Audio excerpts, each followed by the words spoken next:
I was sitting here thinking about something, and it's kind of weird. Oh, yeah. It's about how we all learn languages in school. You spend like years with these textbooks, right? Yeah. You memorize all the lists, you get the grammar rules, just, perfectly stuck in your head. You work so hard. Oh, yeah. It's a total grind. Yeah. You're just trying to get that A on the test. Right, exactly. You want the A. But then, and I feel like this happens to literally everyone, you go out into the real world. Right. You try to talk to an actual human being, maybe at a coffee shop or a party, and you suddenly realize something terrible. Let me guess. You sound like a robot. Yes. You Wow. sound like a complete robot, just totally stiff. I know exactly what you mean. It's that textbook voice. Yeah. I mean, technically, you're not saying anything wrong. The grammar is perfect. That's totally perfect. But the vibe, it's just flat. There's no life in it. Flat. That is the perfect word for it. It feels like you're just, I don't know, transmitting data, but you're not actually connecting with the person. Right. So I was looking through this stack of notes we have on vernacular ventures, and I got really excited because it's not about learning these like huge, fancy academic words. Oh, thank goodness. Those usually just make things more awkward anyway. They really do. This is the opposite. It's all about upgrading the basic stuff. Okay. Taking those simple, everyday phrases we use 100 times a day and swapping them for something that sounds, well, human, something native. I love that idea. It's almost like a software update for your social skills. Oh, yeah. You keep the meaning, but you just change the delivery so it's warmer or, friendlier. A software update. I like that. So we've got 5 specific swaps here. 5 ways to stop sounding like a walking textbook and start sounding like a friend. Let's do it. And I want to just chat through them because some of these are surprisingly simple, but they totally change the feeling of a conversation. I'm ready for the update. So what's the first one? Okay, so this first one, it tackles a classic problem, maybe the biggest problem in social life, actually. It's about how we say no when we just have way too much to do. Ah, the dreaded no. Right. So the textbook way, the way we all learned, is usually just, I'm busy. Or maybe I am very busy. Right. And hearing that, I mean, imagine you ask a friend for help and they just say, I'm busy. It's a little cold, isn't it? It's true, probably, but it feels like a door just slammed in your face. It really does. It's so dismissive. It shuts down the conversation completely. It's like saying, I have my life and you are not part of it right now. So the upgrade here, and I love the visual this gives you, is the phrase, my hands are full. Oh, my hands are full. That is so much better. Isn't it? It just feels different. Yeah, because you immediately get this image in your head. When you say I'm busy, it's like an abstract idea. It's just a statement. Right. But my hands are full. I literally picture you holding a stack of boxes or, juggling groceries. You physically cannot take another thing. Exactly. It implies, hey, I would love to pick up what you're offering, but if I do, I'm going to drop everything else. It softens the refusal so much. It makes it not personal. That's the key. Yes. It's not that I don't want to help you. It's that my capacity is just maxed out. I physically can't. There was a great story in the notes about this, actually. It was about this woman, Alex. She works in a busy office. And you know how office life is. People are always sliding by your desk asking for just one little thing. The dreaded quick favor, which is never quick. Never. So a colleague comes up to Alex, asks for help with some new project. Now, Alex is totally swamped. She could have just said, no, I'm busy. Which might have made her colleague feel bad for even asking, or made Alex seem, unhelpful. Right. But instead, she uses the upgrade. She says something like, I'd love to help, but my hands are full with the Spacecast podcast launch right now. See, that is brilliant. It's polite, it's natural, and she even gave a specific reason. And the specifics help, too. Mentioning this Spacecast podcast launch, which sounds pretty cool, by the way. I know, right? It shows she's not just making an excuse. She is legitimately occupied. But that key phrase, my hands are full, keeps the whole thing friendly. It signals I am overwhelmed, not go away. Yeah. It's such a small shift, but it makes you sound like a team player who is just maxed out instead of someone who just doesn't care. Totally. It turns a rejection into a request for understanding. That's a survival phrase for work, honestly. I'm definitely going to use that one. Okay, let's look at number 2. This is for when you just don't have the answer, the classic phrase. I don't know. I don't know. Yeah, we say it all the time. Constantly. And again, it's not wrong, but it can sound a bit, I don't know, unintelligent or just really uninspired. It can be a real conversation ender. I don't know. Period. Then silence. Where do you go from there? It just feels so flat. It's like hitting a wall. So the upgrade here is to add a little personality. The guide suggests saying, it beats me. Or maybe, I'm stumped. It beats me. I use that one all the time. It just feels so comfortable. Me too. What do you think makes that so much better than just, I don't know? I think it beats me implies that you tried to think about it. Oh, interesting. Yeah, it suggests that the question has, like, defeated you rather than you just being empty-headed. It adds a bit of playfulness to it. Playfulness is the right word. It's so casual, and I'm stumped is good too. It's like the question is a riddle you just can't solve. Exactly. It shows you're engaged in the mystery of not knowing. You aren't checking out. You're just stuck. The story for this one made me laugh because I have literally been in this exact situation. It's about two friends looking at an astrology chart. Oh, boy. Okay. Those things can get complicated fast. Right. So they're staring at this chart, trying to figure out why everything is going wrong in their lives. And one friend asks, why is Mars in retrograde causing so much chaos? A very valid question if you're into that stuff. So valid. But the other friend clearly has no clue. So instead of just looking blank and saying, I don't know, they just shrug and say, beats me. I'm still trying to figure out my own sun sign. I love that. It turns the not knowing into a joke. It's like, this is way over my head, man. And did you notice the body language that usually comes with beats me?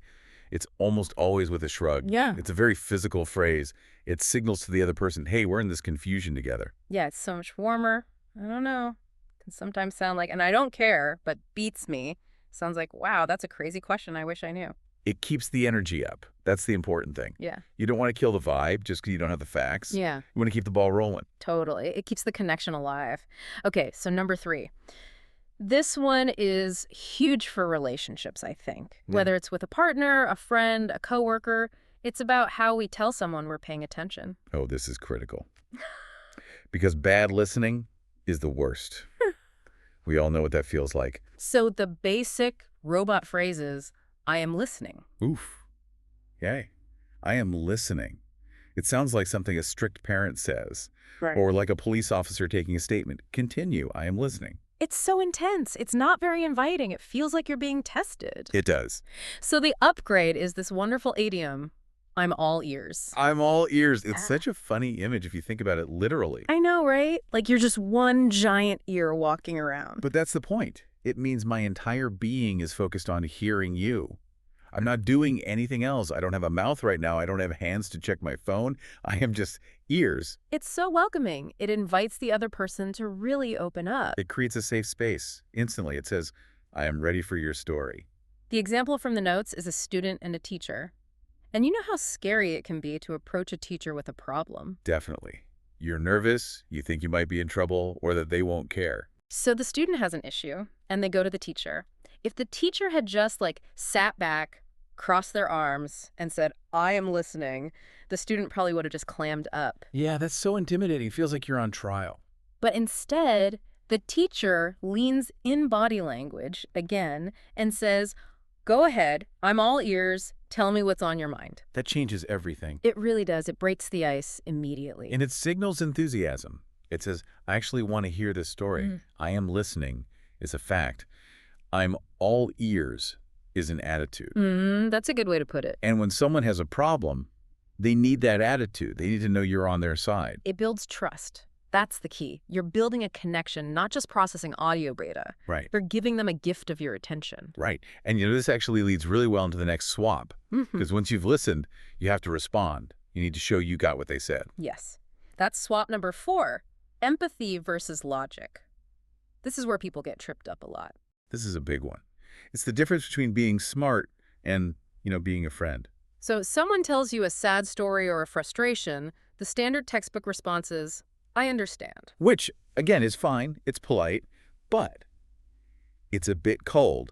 It's logical. It sounds like I have processed the data you gave me, and the result is understanding. Exactly. It's all in the head, not the heart. It feels clinical. Right. It creates a distance. So the upgrade here is slang, but it's super common slang. It's I feel you. Or if you want to be a little less slangy, maybe I see where you're coming from. I feel you is so powerful because it bridges that gap. It says, I'm not just understanding your words. I am sharing your emotion. It's validating. It is. It's saying your struggle is real, and I get it on a visceral level. I'm feeling it with you. There's a story here about a content creator, and honestly, this feels very real for today's world. She's complaining to a friend about making faceless YouTube videos. Oh, those are so much work. Yeah. People think it's easy because you aren't on camera, but the editing, oh man. That's the thing. She's venting about how hard it is. Now imagine if her friend just nodded and said, I understand. It sounds like a therapy session gone wrong. I understand your frustration. It's almost patronizing. But instead, the friend says, I feel you. The editing alone is a full-time job. See? I feel you. It aligns them. They're on the same team now. And adding that specific detail, the editing alone is a full-time job, shows the friend really gets it. But that starter phrase, I feel you, that's the magic. Totally. It tells the other person they aren't crazy for feeling stressed out. And that's what we want in a conversation, right? We rarely just want someone to confirm facts. We want to be seen. We want to be felt. I understand is intellectual. I feel you is emotional. I love that distinction. It really changes how you support someone. Okay, we have one last swap. And this one, oh man, this one saves you from one of the most awkward moments in social life. Let me guess. Money. Money, specifically paying the bill. The dance of the wallet. The worst dance in the world. The dance of the wallet. Yeah. Exactly. So you're out with friends, the bill comes, the formal way to say you want to pay is, I will pay the bill. Which sounds like a business transaction. Yeah. I will settle this account. It's so stiff. Yeah. And it makes the money the focus. It makes it about the financial act itself. Right. It highlights the cost. It reminds everyone that this fun time has a price tag attached. So the upgrade helps you just brush past the awkwardness. You say, it's on me, or simply, my treat. It's on me. I love that phrase. It's so breezy. Why do you think that works so much better? Because it turns the payment into a gift. It totally removes the idea of a transaction. Mm-hmm. When you say, I will pay, you're talking about duty. When you say, it's on me, you're talking about generosity. It sounds easy. It sounds like you're happy to do it rather than, like, obligated. Exactly. Feels like part of the fun. The story for this one is perfect. A group of friends just finished a badminton match. Oh, nice. So they're tired, probably thirsty, maybe a little competitive energy still in the air. For sure. They go out for drinks. And you know that moment? Everyone starts reaching for their pockets, doing the awkward pat down for their wallet. It's panic. Do we split it? Do I pay for mine? Do I have cash? One friend is reaching for his wallet, but the winner of the match, feeling good, obviously stops him. He just smiles and says, put your money away. The first round is on me. That is a champion move. Right. It turns the payment into a celebration. The first round is on me. It changes the atmosphere completely. If he had said, I will pay the bill for the drinks, it just stops the conversation. It creates a weird pause. Yeah. But it's on me, Yeah. keeps the fun going. It's part of the hangout. My treat does the same thing. It implies, I want to do this for you. It's gracious. And honestly, it makes it much harder for people to argue with you. That's a good point. You can argue with, I will pay, but you can't really argue with, it's my treat. That's like rejecting a gift. That is a very good point. It Yeah. silences the, no, let me take people. It really does. Yeah. It lets you take control of the situation without being bossy. So looking back at these 5 swaps, it's kind of amazing. We went from I'm busy to my hands are full, from I don't know to beats me, from I'm listening to I'm all ears, from I understand to I feel you, and from I will pay to it's on me. It's a total transformation. It really Yeah. is. And the cool thing is, none of these are difficult words. You don't need a PhD to say I feel you. Not at all. And that's the big takeaway for me here. Language isn't just about vocabulary and grammar rules. It's about connection. Right. It's about how you make the other person feel. When we use these native phrases, we aren't just showing off that we know idioms. We are signaling to the other person, hey, I'm relaxed, I'm listening, I'm with you. Yeah. We're taking down that formal wall that textbooks tend to build up. That wall is so real. When you speak too formally, you accidentally keep people at a distance. These little swaps, they just invite them in. They make you seem more approachable. They do. They make you a person people actually want to talk to. And honestly, just sitting here chatting about them, I realize how much I use them without even thinking. But for someone learning, making that conscious switch, trying just one of them, could change the whole vibe of a conversation. Absolutely. Just pick one. Next time you don't know something, instead of panicking, just shrug and say, beats me.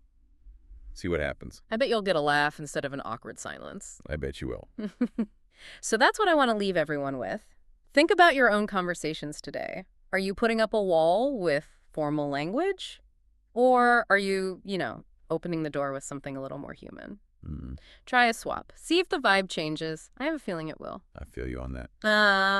I see what you did there. Thanks for hanging out on the sofa with us. Anytime. We'll catch you in the next deep dive.